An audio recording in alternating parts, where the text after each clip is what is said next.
Good evening. I'm Great White, and this is Important News Now. Your weekly reminder that the world has gone completely off its meds. We've got leaked nudes, statue upgrades, and the cops acting a little hellish. It's the news you didn't ask for, but you're definitely gonna get. Tonight's top story: Toledo man Dale Watterson learned the hard way that Google Photos remembers everything. Apparently, for the last 5 years, his phone has been automatically updating every single nude selfie and, just wait for it, toilet bowl close up he has ever taken. Meaning, thanks to a settings mishap, random people on Google Maps could have been checking out not only his physique progress, but his gastrointestinal portfolio as well.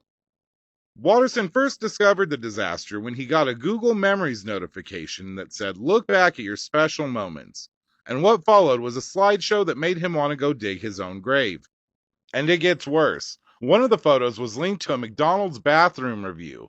And in the mirror, yep, full frontal. And somehow it managed to get 47 likes. Meaning 47 people saw the photo and thought, you know what? That's helpful information for this potential diner. Meanwhile, Watterson has smashed his phone with a hammer and is considering moving to a Wi-Fi free forest where his shame can finally die in peace. He had mentioned at press time that if anyone needs him, don't. Just don't. Well, the shame for the last story may eventually go away. This next story, it's going to be just too big to miss. We'll be right back.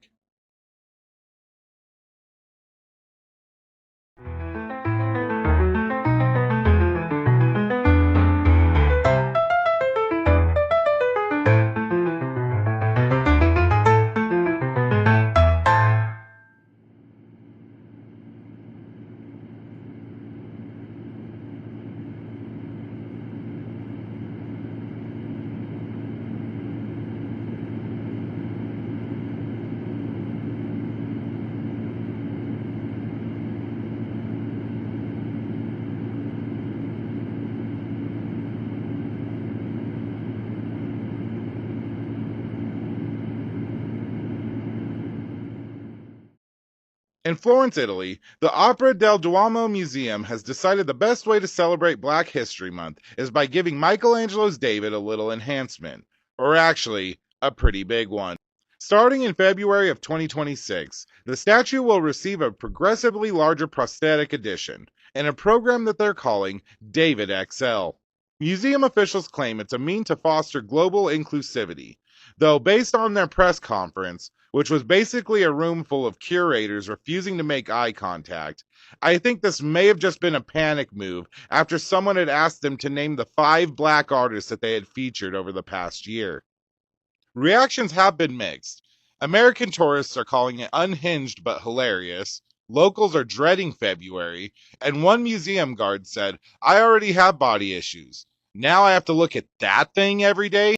At press time, museum officials were reportedly considering a reverse shrinkage event for Pride Month, before being told absolutely not. And going from one type of hog to another, this next story is going to have some cops raising hell. Literally. We'll be right back. This episode of Important News Now is brought to you by... Yeehaw! Come on down to the 91st Annual Kiss the Kin Barbecue Jamboree. We got something fun down here for the entire family, including live performances by some of your favorites, including Insane Clown Posse, Jello, and of course, Alabama's favorite, Kanye West. So come on down and make sure not to miss it, where we keep our family tree really tight. In a shocking new Supreme Court decision, 911 will now be used exclusively for medical and fire emergencies, while police-related calls will be handled on a brand new number, 666. Officials insist that the choice of number is purely logistical, but critics say that it's a satanic conspiracy to rebrand cops as hell's security detail. Pastor Dale Righteous even warned that dialing the new number would open a direct portal to hell, where Satan himself will handle dispatch. And some Americans are fully on board. Cops have been making my life hell for years. So at least now the branding is accurate, said one man. Police unions are split. Some are furious, while others are leaning all the way in, with one officer saying, expect some new uniform updates. Horned helmets, flamethrowers, and maybe just an overall darker aesthetic. One official tried to calm everyone down, saying, this is a completely neutral decision and has nothing to do with theology. Frankly, you should be grateful we didn't go with 777. That was already taken by a Christian gambling hotline.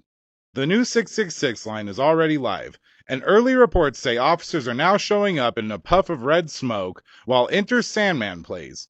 Honestly, kind of an upgrade. INN was able to get an exclusive interview with an officer that may just have some hope for anyone shaken up by this decision. Here's the clip.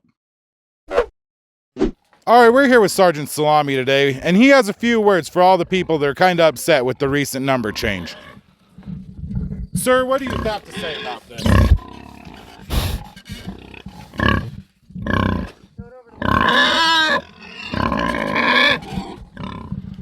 I couldn't have said it wiser myself. And that's tonight's top headlines. If you're backing up your photos, make sure to double check your settings. If you're visiting Italy, avert your eyes. And if you're calling the cops, maybe just keep some holy water nearby, just in case. I'm Great White, and this has been Important News Now. Remember, if news is stupid, at least let it be entertaining.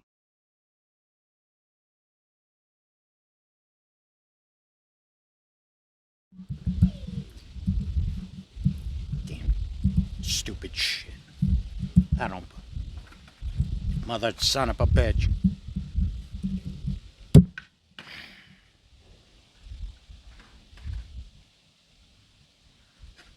Did you ever notice when you spend all your time, invest all your being, everything that you are into something, in the hopes of getting an end game of something good, and then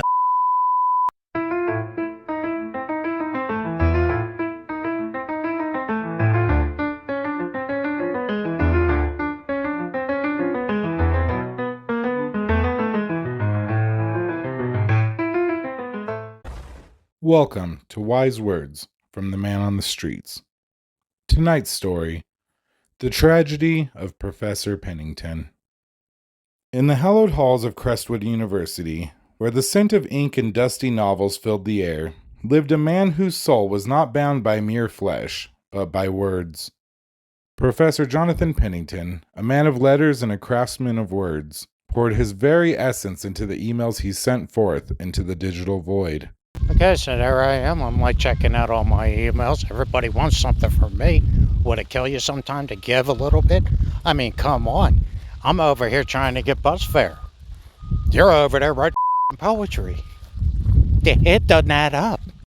Each email was an opus, each sentence a labor of love. His announcements were woven with the precision of Austin, his reminders structured with the cadence of Shakespeare himself. Yet, in reply, he received the bleakest of tragedies. Okay.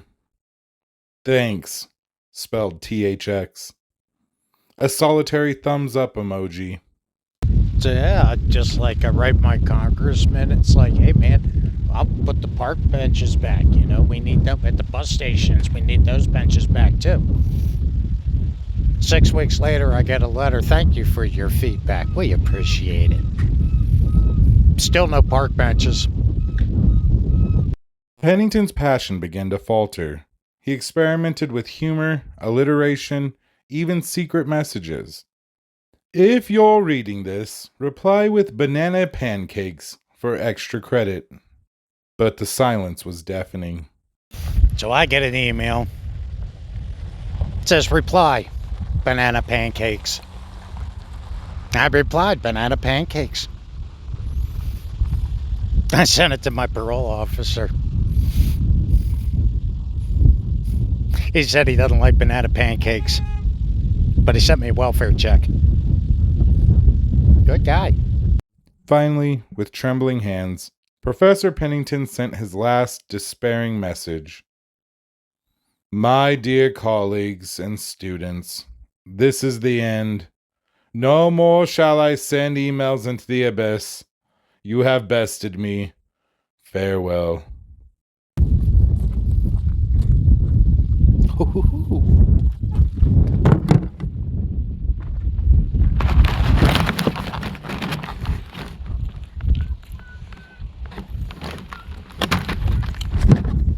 Hey, how much does it cost to get a GoFundMe page started? And with that, he closed his laptop forever. The faculty mourned. The students didn't notice.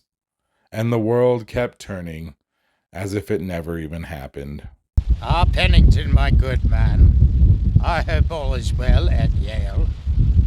It was good to receive your correspondence. Shame I should have to tell you, life will be much easier if you just use memes from now on. People send me memes, I get the picture right away. Here's one of a smiling kitty cat.